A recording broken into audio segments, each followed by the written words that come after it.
Thousands of people lived here. Then, one day, they were all gone.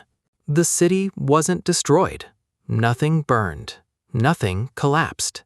Their homes were still standing. Their doors were still open. But not a single person came back.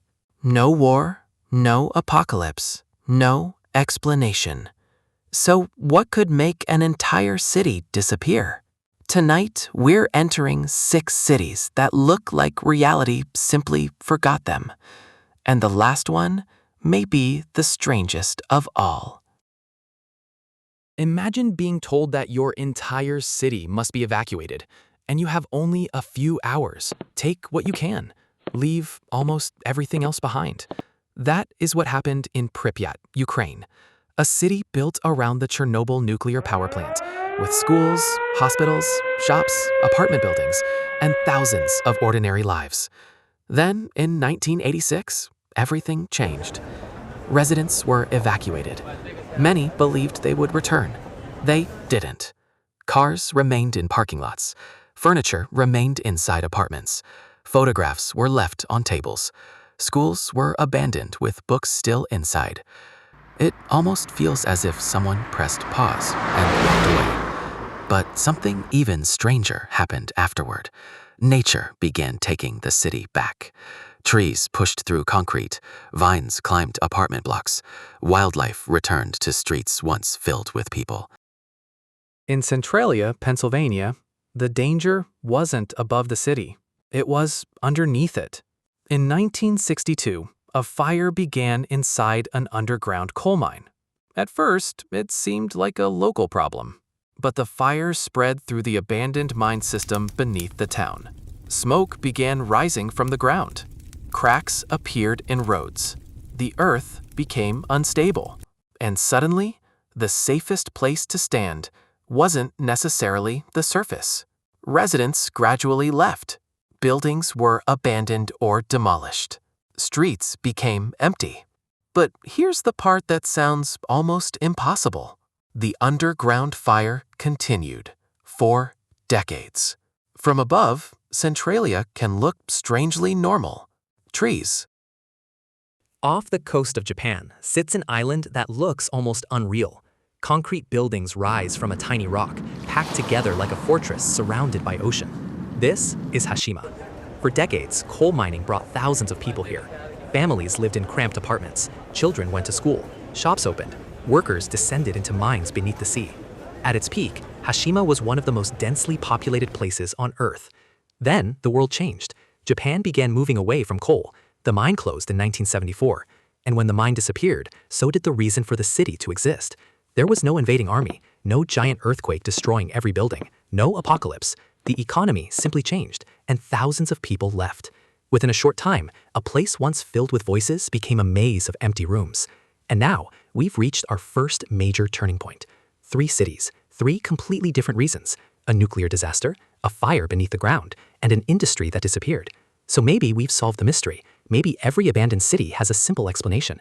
But that theory is about to collapse, because the next city wasn't abandoned after a catastrophe. It was built before enough people ever arrived. Imagine driving through a brand new city, with enormous towers, massive highways, monumental buildings, and almost no traffic. For years, Kingbashi became famous online as a ghost city. But that label isn't quite right. People live there. The city kept developing. And that's what makes it fascinating. The mystery wasn't war, disaster, or destruction. It was timing. Kangbashi was built on a massive scale, faster than people and economic activity could fill it. Imagine building the future, and then waiting for it to arrive. Empty highways, huge public spaces, apartment towers surrounded by open land. The strange part isn't that nobody lives there. It's that the city was built for far more activity than it initially received. So the question changes. Not what destroyed the city, but what happens when ambition moves faster than demand?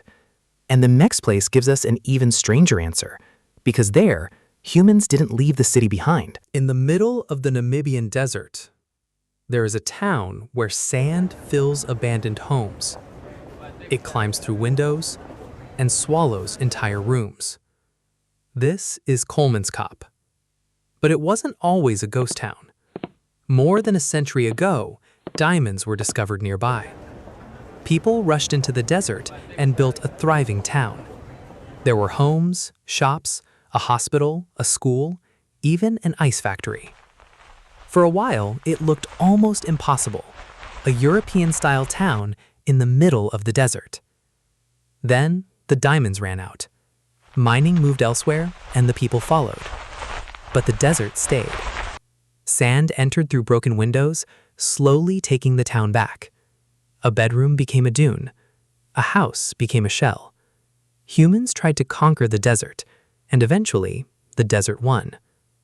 But the final city is even stranger, because it wasn't abandoned by war or disaster. The problem was beneath everyone's feet. The ground could no longer be trusted. High above southern Italy sits a city that looks like a fantasy film. Stone houses cling to a hilltop. Narrow streets twist between ancient buildings. This is Krakow. But its problem was real and geological. Landslides and unstable ground damaged buildings, making life increasingly dangerous. Residents were gradually moved away until the ancient town was largely abandoned. And now, look at all 6 cities.